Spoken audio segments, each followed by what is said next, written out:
বিনামূল্যের ভর্তি প্রকল্প বাতিলের প্রতিবাদে নবীনচন্দ্র কলেজে শিক্ষার্থীদের বিক্ষোভ। পিন্টু শুক্লবৈদ্য, বদরপুর। আসাম বিশ্ববিদ্যালয় শিলচরের অধীনস্থ বিভিন্ন কলেজে পূর্বে চালু থাকা বিনামূল্যের ভর্তি বাতিলের সিদ্ধান্তের প্রতিবাদে বদরপুরের নবীনচন্দ্র কলেজের ছাত্রছাত্রীরা শান্তিপূর্ণ বিক্ষোভ কর্মসূচি পালন করেছেন। বিক্ষোভ কর্মসূচিতে শিক্ষার্থীরা ঐক্যবদ্ধভাবে অংশগ্রহণ করে বিনামূল্যের ভর্তি পূর্বাবাহারের দাবি জানান। কর্মসূচিতে বদরপুর থানার ওসি এবং বদরপুরের সার্কেল অফিসার উপস্থিত ছিলেন। তাদের উপস্থিতিতে শিক্ষার্থীরা শান্তিপূর্ণ ও গণতান্ত্রিক পরিবেশে নিজেদের দাবি তুলে ধরেন। বিক্ষোভ শেষে শিক্ষার্থীদের পক্ষ থেকে সার্কেল অফিসারের নিকট একটি স্মারকলিপি প্রদান করা হয়। স্মারকলিপিতে বলা হয়, অর্থনৈতিকভাবে দুর্বল ও সুবিধাবঞ্চিত শিক্ষার্থীদের উচ্চশিক্ষার সুযোগ নিশ্চিত করতে বিনামূল্যের ভর্তি প্রকল্পটি অত্যন্ত গুরুত্বপূর্ণ। তাই প্রকল্পটি বাতিলের সিদ্ধান্ত প্রত্যাহার করে পূর্বের মতোই সুবিধা বহাল রাখার দাবি জানানো হয়।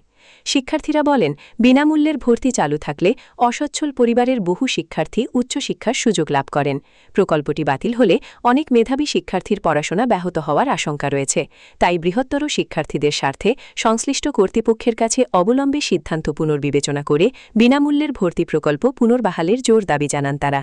বিক্ষোভ কর্মসূচি শান্তিপূর্ণভাবে সম্পন্ন হয়।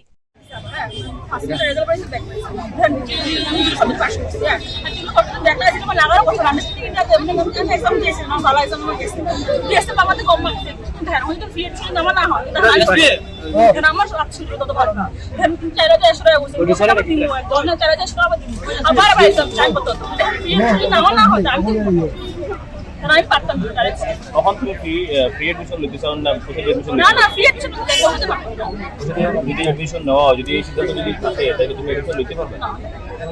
এরকম কম স্টুডেন্ট আছে পড়া বাদ দিলে আমার লোক কথা বান্ধবী আছে কালকে নেক্সট পড়া বাদ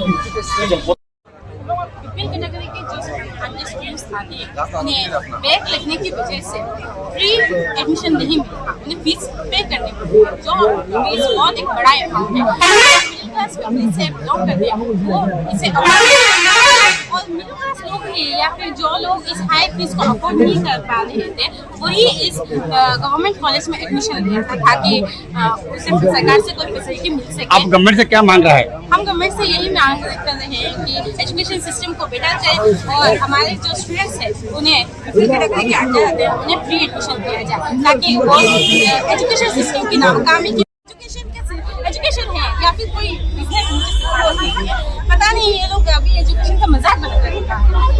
मुझे इस सब का जवाब चाहिए और सिर्फ मुझे नहीं, हर एक स्टूडेंट और मैं नहीं चाहती कि एक भी स्टूडेंट कॉलेज से ड्रॉप आउट करे। और बहुत सारे अच्छे स्टूडेंट हैं जो 60 मार्क्स आउट ऑफ 70 60 तो कहते हैं मुझे मिलने ही चाहिए। वो कहते हैं मैंने आकर खुद मिलाया नोटबुक से मुझे तो 67 68 आ रहे हैं, उसको एक सिंगल मार्क देकर रखा है।